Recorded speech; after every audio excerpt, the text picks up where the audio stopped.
오늘 함께할 두 분을 소개합니다. 김성환 시사평론가, 장성철 대구 가톨릭대 특임 교수 자리했습니다. 어서 오십시오. 네, 안녕하세요. 그동안 완주 의지를 내비쳤던 국민의당 안철수 후보 어제 화상특별 기자회견을 통해서요. 윤석열 후보를 향해서 단일화를 제안했습니다. 관련 내용을 보시면 어제였죠. 야권 후보 단일화를 제안한다. 여론조사 국민 경선을 통해서 단일 후보를 정하고 서로 러닝메이트가 되면 압도적인 승리를 이끌어낼 수 있다. 방식도 얘기했고 그다음 어떻게 할 것인지까지 얘기했습니다. 사실 그동안 단일화 얘기만 나오면 손사래를 치거나 아니면 완주 의사를 쭉 내비쳤는데 어제는 기자회견까지 직접 제안했고 직접 기자회견을 했습니다. 어떤 의미라고 보셔야 됩니까? 압도당하느니 차라리 압도하는 게 낫다. 이런 생각을 하고 있는 거 아닌가 싶어요. 사실 안철수 후보가 계속 단일화 안 한다고 얘기했었잖아요. 갑자기 태도를 바꿔서 단일화하겠다 이렇게 얘기를 한 것은 지금 지지율이 그만큼 안 나온다는 거죠. 그러니까 지지율이 최소한 10%대 중반까지만 나왔다 하더라도 이런 방식으로는 안 갔을 거라고 생각되거든요. 그러니까 나중에 가서 지지율이 계속 지금과 같은 현상이 나타났을 경우에는 단일화 대상도 안 될 수 있겠다. 결국 그렇게 하면 어떤 방식으로든 지금 본인은 민주당하고는 함께하기가 어려운 상황인데 나중에 선거 이후에 일정한 지분을 갖는다거나 아니면 정치 세력으로서 남을 수 있겠는가 하는 여러 가지 고민이 있었지 않았을까 그런 생각은 드는데요. 근데 전 좀 한편으로는 조금 안타깝기도 해요. 왜냐하면 압도당하느니 압도하는 게 낫다.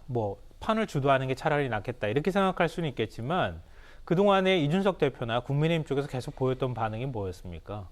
어차피 나중에까지 끝까지 갈 수 없는 후보다. 이렇게 계속 낙인을 찍었잖아요. 네. 얘기는 뭐냐면 안철수 후보가 그동안에 왜 철수당하거나 철수했는가 이걸 보면 알게 되는데 본인이 정치 자금을 사재를 출연해서라도 뭔가를 한다거나 아니면 주변에 사람을 남게 만드는 자기의 자산을 남기는 방식으로 정치를 한 게 아니라 그런 것들을 갖추지 못한 상태에서 정치를 했다는 거죠.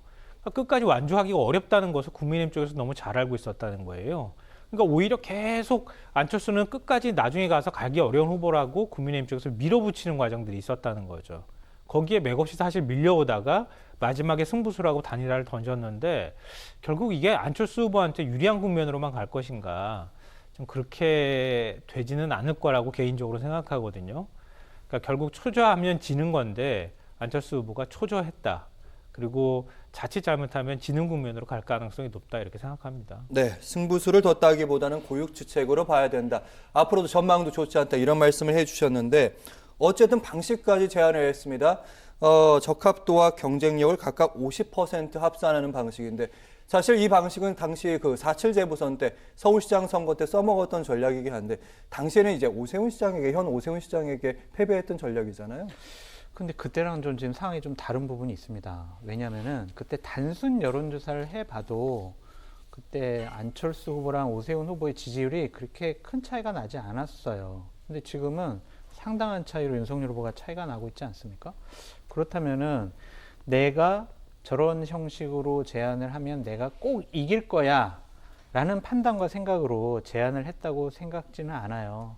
그러니까 공식적으로는 저 단일화 안 해요. 단일화 안 한다는데 자꾸 단일화 할 거냐 안 할 거냐 물어보니까 저 그냥 공식적인 선거운동 그때까지 확실하게 매듭 짓고 저는 제 갈 길 가겠습니다. 이게 공식적인 얘기잖아요. 근데 비공식적인 얘기는 이건 제가 추측하는 거지만 네. 나 이번에 선거 내가 완주해봤자 나에게 정치적인 미래는 별로 없을 것 같아. 그러니까 내가 완주하지 못할 그런 명분, 단일화할 명분을 윤석열 후보가 줬으면 좋겠어 라는 차원으로 단일화 합시다 라고 던진 것 같아요. 왜냐하면 이후에 진행됐던 여러 가지 방식들, 예를 들면 윤석열 후보와 윤석열 후보 측도 저 단일화 여론조사로 하는 거 좀 우려스럽지만 논의는 해보겠습니다 라고 분위기 좋게 얘기를 했고 안철수 후보도 네 그러면은 여러 가지로 논의하고 협상하시죠 라고 얘기를 하고 있단 말이에요. 협상 과정 중에서 그러면은 안철수 후보님 저희 윤석열 정부에서 중요한 역할 좀 맡아주세요. 그런 형식의 두 후보 간의談判 형식으로 단일화가 될 가능성도 있지 않을까라고 추측해 봅니다. 네.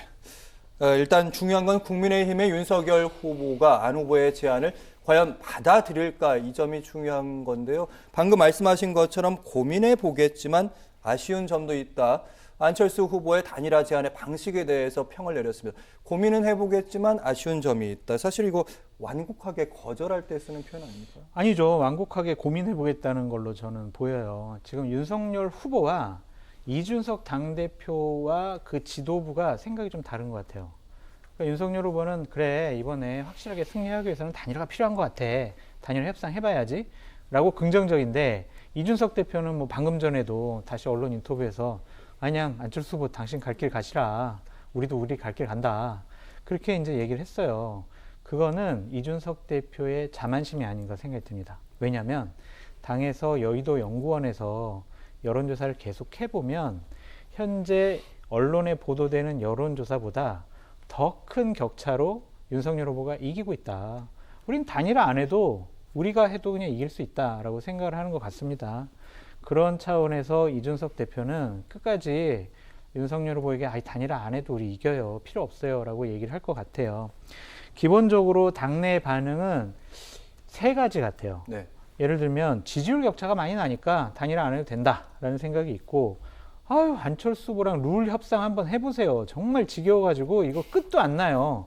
이거 하면 안 돼요. 라고 하는 분들도 있고 아니 여론조사로 단일화하면 민주당과 이재명 후보를 지지하는 분들의 역선택도 문제가 돼가지고 우리 윤석열 후보가 이길다라는 것을 확정적으로 얘기할 수가 없습니다. 우리 질 수도 있습니다. 이런 분위기가 있기 때문에 참모들 같은 경우에는 단일화 안 해도 됩니다. 라고 계속 보고하는 것 같습니다. 네, 윤석열 후보의 의지와 그리고 당의 참모들의 의지가 다르다 이런 말씀이신 것 같은데 일단은 민주당에서는 긴장하는 모습도 있습니다. 그럼에도 불구하고 단일화 가능성 자체는 낮게 보는 그런 분위기인데 일단 혹시라도 단일화가 이루어지게 되면 구도가 확 한쪽으로 쏠리는 건 맞지 않습니까? 그렇게만 보지는 않아요. 저는 안철수 후보의 지지층이 뭐냐 이렇게 분석을 해봐야 될 것 같은데요. 사실 주 지지층은 보수층이에요. 지난 대선 때도 역시 마찬가지였거든요. 근데 지난 대선 때 안철수 후보 지지했던 한 20% 남짓대는 그 지지층을 분석한 결과가 있는데요. 도무지 분석이 안 된다. 이게 결론이었어요. 그러니까 안철수 후보는 일종의 대체제로서의 어떤 형태론 얘기할 수 있겠지만 대안은 아니라는 거예요. 그러니까 그런 국민들의 마음이 다 뒤섞인 형태로 지지층이 나온다는 거죠. 그러니까 지금도 역시 사실은 마찬가지예요. 윤석열 후보가 실수하고 지지율이 쭉 빠지기 시작하니까 안철수 후보의 지지율이 올라갔다가 다시 윤석열 후보에 대한 어떤 기대가 만들어지니까 안철수 후보 지지율이 쭉 빠져서 내려가는 현상이 나타나잖아요. 그리고 앞서도 제가 말씀드렸던 것처럼 안철수 후보는 그동안에 나만의 사람, 나만의 지지층을 만들어 오는 과정을 밟지를 못했어요. 그러니까 팬덤이 있지도 않을 거고요. 그리고 안철수 후보만 꼭 찍어야 되겠다고 하는 지지층은 별로 많지 않다는 거예요. 그러니까 사실 안철수 후보의 지지층은 확고한 어떤 지지층이라고 보기가 좀 애매한 측면이 있다는 거죠.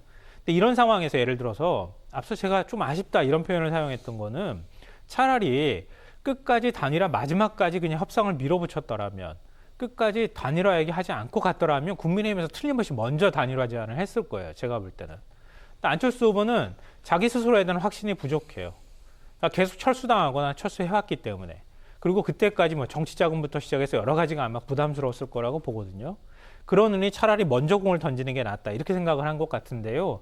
그렇게 하지 않아도 될 것을 왜 미리 일을 만들었는지 개인적으로 조금 좀 의문이고요. 네. 그리고 제가 왜 고개를 갸웃갸웃했냐 하면은 지금 이제 경제나 정치에서 제일 싫어하는 게 불확실성이잖아요. 우리 이제 그 우물을 들여다보면 바닥이 안 보일 때가 제일 무서운 거잖아요. 근데 바닥이 다 보였어요, 이제. 보이면 거기에 따라 전략을 만들면 되는 거거든요. 민주당 입장에서는 안철수 후보는 이제 국민의힘 쪽으로 갈 단일화 대상이 되는 후보가 돼버린 거예요. 또 국민들도 역시 마찬가지로 그렇게 볼 거라는 거죠. 그러니까 안철수 후보를 지지해야 된다고 하는 팬덤이 끝까지 간다고 하면 모르겠는데 그렇지 않은 사람들이라면 이제 여러 가지 판단을 저는 할 거라고 보거든요. 그러니까 1대1 구도가 만들어진다 하더라도 결국 거기에서 다시 판단할 거라는 거예요, 유권자들이. 그러니까 지금처럼 안철수 후보하고 윤석열 후보 지지율을 탁 더하면은 이건 완벽하게 승리야 이런 구도로만 가지 않는다. 그러니까 선거 마지막 막판으로 가면 갈수록 정권 심판론에 대한 얘기는 좀 희석이 돼가고 결국 미래에 어떤 사람이 국민들의 삶을 책임질 것인가 또 어떻게 우리나라가 바뀌어갈 것인가에 대한 희망이나 기대를 갖고 투표를 하는 성향들이 나타나게 될 경우에는 지금과 같은 지지율을 합쳤을 때 야권 단일화 이런 형태로만 움직이지는 않을 거라고 저는 생각해요. 네, 지지층의 그 충성도 문제 때문에 윤석열 후보 그리고 안철수 후보 단일화해도 시너지 효과 안 날 것이다. 여기에 대한 반론 듣겠습니다. 정권 교체 여론이 높죠. 그런데 그 정권 교체 여론만큼 윤석열 후보가 지지를 못 받고 있잖아요. 그거는 안철수 후보에게 그 정권 교체 여론이 가 있기 때문이에요. 그러면 계량적으로 계산을 해보면 두 분이 단일화를 하면 정권 교체 여론은 전부는 다 아니더라도 한 후보로 수렴될 수밖에 없다. 단일화하면은 지금보다 훨씬 더 유리한 고지를 보수 야권 후보가 점할 수밖에 없다라는 게 객관적인 여론조사 수치로 나와 있다라고 말씀드립니다. 네. 그런데 우리가 혼동하면 안 되는 부분이요. 정권 교체가 필요하다고 생각하는 의견에는 안철수, 윤석열 후보에 대한 표가 다 같이 들어가 있는 거예요. 그래서 과반이 나오는 거예요. 그러니까 이건 두 후보를 합쳐서 이만큼이 나오는 게 아니라 그냥 정권 교체가 필요하다고 하는 여론이 그만큼 나오는 거니까 안철수 후보 지지율이 예를 들어서 안철수 후보를 정권 교체를 해야 할 적임자로 본다라고 하는 의견이 같이 포함되어 있다는 말씀드리고요.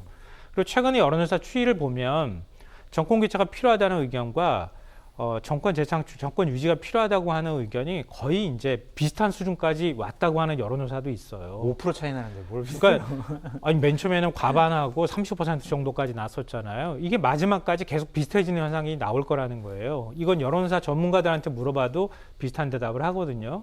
그러니까 예를 들어서 야권 단일화가 된다고 하면 안철수 후보 플러스 윤석열 후보 이렇게 유권자가 인식하지 않는다는 거죠. 윤석열 후보가 마지막에 남는다고 하면 윤석열 후보라고 생각하고 그리고 정권 교체에 관한 여론도 결국은 저 사람이 어떻게 투표할 것인가, 저 사람에 대해서 내가 어떤 기대를 걸 수 있을 것인가, 미래에 대한 투표 성향으로 나오기 때문에 수렴되기 때문에 마지막에 갔을 때 지금 얘기 나오는 것처럼 합쳐서 무조건 50% 이렇게 되는 경향으로 나타나지는 않을 거라는 그건 거예요. 아니겠죠. 네. 그러니까 지지난주에 그러니까 한 열흘 전에 여론조사가 하나 나온 게 있는데 뭐냐면 예를 들면 안철수, 윤석열 해서 윤석열로 단일화됐을 때 안철수 후보를 지지하던 표가 어떻게 될 것이냐. 근데 대략 한 50% 정도는 윤석열 후보에게 가고 네. 한 25% 정도는 이재명 후보에게 가고 뭐 이런 식의 여론조사가 있어요. 그리고 뭐 안철수 후보로 단일화됐을 때 윤석열 후보의 지지층은 대략 한 85%는 뭐 안철수 후보에게 가고 나머지 한 10%는 또 이재명 후보에게 가고 이렇게 나눠질 거예요. 단순히 1 플러스 1이 2가 되지는 않을 것 같은데 그냥 지금까지 나온 여론조사를 그냥 계량화된 여론조사를 분석을 해보면 단일화하면 현재 사자 구도보다는 단일화된 후보가 훨씬 더 이길 가능성이 더 높아진다. 그렇게 평가하는 게 맞겠죠. 네, 이렇게 야권 단일화에 대한 전망, 여론도 어떻게 움직일지 궁금해지는 부분이 있는데 야권 단일화에 대한 현재 국민들의 생각은 어떨지 세 곳의 여론조사 결과를 좀 살펴보면요. 먼저 KBS 한국리서치 조사 결과입니다. 전체 응답자를 대상으로 했을 때는 윤석열 후보와 안철수 후보가 붙어 있고요. 정권 교체 지지자를 했을 때는 윤석열 후보가 69%로 크게 앞서 있습니다. 한국갤럽과 머니투데이 조사 2월 7일부터 8일 조사를 했는데요. 전체 응답자 역시 이분은 좀 안철수 후보가 8%포인트 정도 앞서고 있고 정권 교체 지지자는 역시 윤석열 후보가 70% 가깝게 응답을 받고 있습니다. 다음은 한사연과 KSOI, 헤럴드 경제 2월 2일부터 3일까지 조사했는데요. 이번에는 아까랑 좀 반대가 나온 것 같습니다. 윤석열 후보가 47.4% 전체 응답자에서 경쟁력 얻었고요. 그리고 안철수 후보가 30.3%. 그런데 야당 후보에게 투표 응답자 중에서는 세 조사 모두 살펴보니까 윤석열 후보가 70% 가까이 응답을 받고 있습니다. 그러니까 전체 응답자 대비로 좀 보면 각 후보의 지지율은 비등비등하거나 엎치락 뒤치락 하고 있는데 정권 교체에 찬성한다 이렇게 보는 응답자 중에서는 대부분 다 윤석열 후보가 앞서가고 있는 것으로 여론조사 결과는 나타나고 있습니다. 이 여론조사 결과는 어떻게 해석해야 됩니까? 네, 이것 때문에 안철수 후보가 국민 여론조사로 후보 정하자 이렇게 얘기를 했던 거죠. 그러니까 뭐 예를 들면 역선택 방지 조항이 들어가 있지 않은 여론조사 결과로 후보를 정한다고 하면 그러면 국민의힘 지지층뿐만 아니라 민주당 지지층, 중도층까지 다 포함하는 거 아니겠어요? 포함해서 물어보면 안철수 후보의 선호도가 높게 나올 수 있을 것이다. 이렇게 생각을 하고 있는 것 같아요.